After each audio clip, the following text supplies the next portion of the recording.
بسم اللہ الرحمن الرحیم۔ سوزاک کی علامات یہ ہیں کہ آپ کا پیشاب نہایت درد اور جلن کے ساتھ اور رکاوٹ کے ساتھ آئے گا۔ تو آپ کو میں اس کا بتا دیتا ہوں۔ خوراک پہلے میں اس کی بتا دوں۔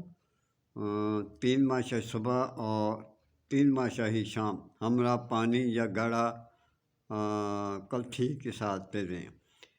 ہمراہ پانی کے ساتھ دے دیں، آپ کو آگے سمجھ نہیں آئے گی، سمجھانا پڑے گا۔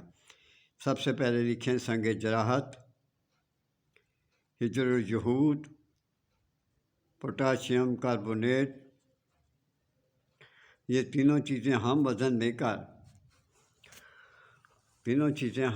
لے کر اور اس کو استعمال کریں۔ اس کا صفوف بنانے مطلب، اور اس کے بعد آپ اس کا استعمال کریں۔ خوراک میں آپ کو بتا چکا ہوں، 3 ماشا صبح، 3 ماشا شام۔ اب پھر سن لیں، سنگ جراحت، ہجر الجہود، پوٹاشیم کاربونیٹ۔ آپ سب ان تینوں کو آپ نے اس کا صفوف بنانا ہے، اور اس کی پھر آپ نے خوراک 3 ماشا صبح اور 3 ماشا شام یہ آپ نے لینی ہے، پانی کے ساتھ، بالکل پانی کے ساتھ لے سکتے ہیں۔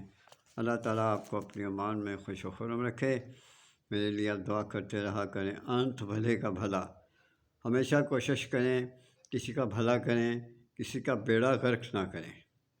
جو کسی کا بیڑا غرق کرتا ہے، رب ذوالجلال اس کا گھر بھی برباد کرتا ہے، اس کی اولاد کا گھر بھی برباد کر دیتا ہے، اور اس کو کبھی چین سے نہیں بیٹھنے دیتا۔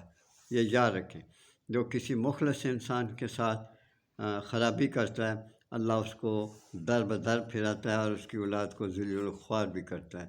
میں نہیں کہتا، تمام دنیا میں یہی ہو رہا ہے۔ ماں باپ کی خدمت کیجیے، ماں باپ کو گالی مت دیجیے۔ وہ بڑے بدبخت اولاد ہے جو ماں باپ کو گالی دیتے ہیں۔ اجازت چاہتا ہوں، اللہ حافظ۔